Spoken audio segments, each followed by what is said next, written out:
বাংলাদেশের দক্ষিণ জনপদে মেঘনার বুক ছিঁড়ে গড়ে ওঠা এক স্বর্গ চরকাদিরা, লক্ষ্মীপুর জেলার কমলনগর উপজেলার এক নয়নাভিরান ইউনিয়ন। এই এলাকাটি যেন একটি জীবন্ত উপাখ্যান, যেখানে মাটি নদী ফসল আর মানুষের হৃদয়ে গাঁথা এক চিরন্তন সম্পর্ক।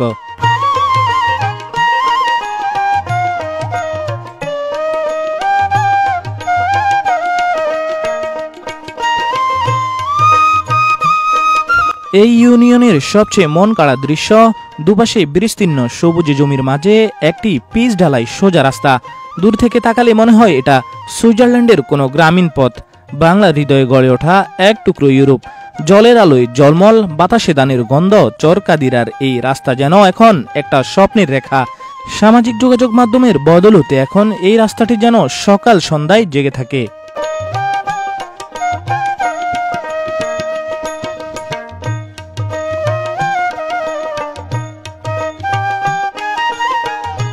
বুলুয়া নদীর ওপর ইসলামগঞ্জ চরকাদিরা ইউনিয়নের সড়কের নবনির্মিত ব্রিজটিও যেন নদীর বুক চিরে ওঠা এক সৌন্দর্যের প্রতীক। এই ব্রিজটি শুধু চলাচলে নয়, প্রাকৃতিক দৃশ্যপটে এক নতুন সংযোজনও বটে।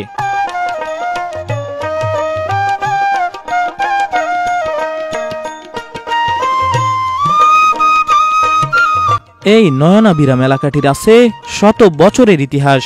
1905 সালে এটি বরিশালের দৌলত খান থানার অন্তর্ভুক্ত হয়। এরপর 1910 সালে এটি চলে আসে নোয়াখালীর আওতায়।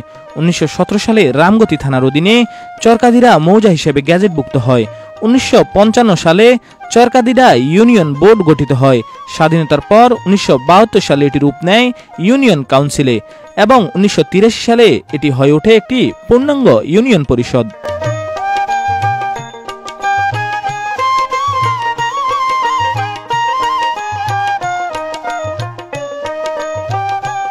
2006 সালে 5 নং চরকাদিরা ইউনিয়নকে ভাগ করা হয়।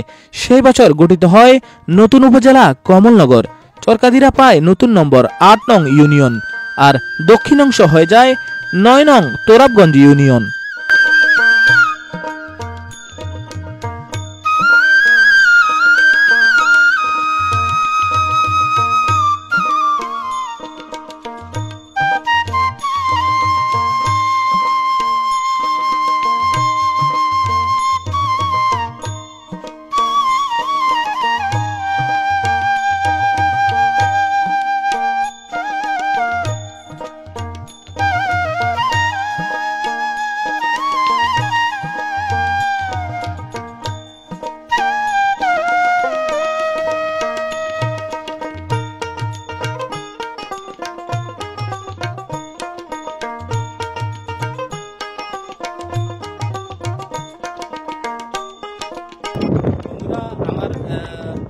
পিছনে আপনারা যে খালটি দেখতে পাচ্ছেন, এটা হচ্ছে বুলুয়ার খাল বা নদী।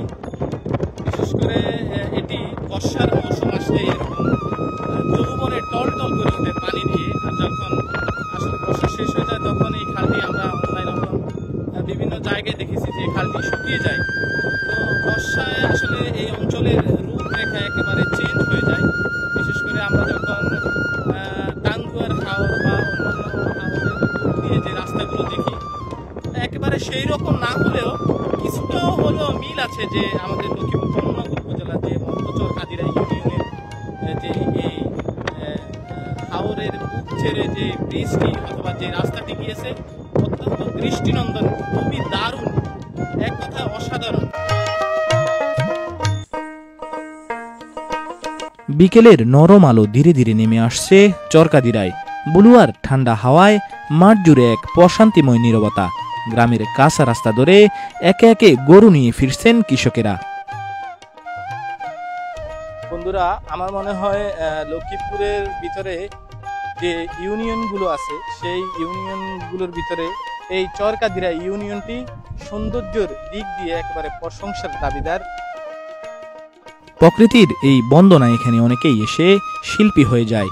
কিংবদন্তি ফোক শিল্পী আব্দুল আলিমের কণ্ঠে গাওয়া সর্বনাশা পদ্মা নদীর দুটি লাইন গেয়েছি, ভুল ত্রুটি মার্জনীয়। সর্বনাশা পদ্মা নদী তোর কাছে সুদাই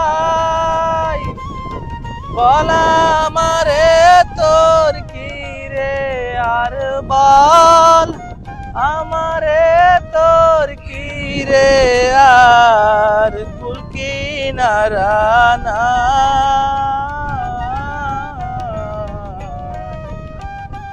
কুল কিনারা না, নদী কুল কিনারা না।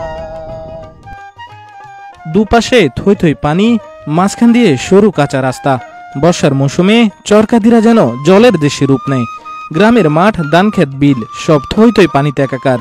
এরকম পথে বাইক চালানো মানে শুধু গন্তব্যে পৌঁছানো নয়, বরং প্রকৃতির বুকে হারিয়ে যাওয়া।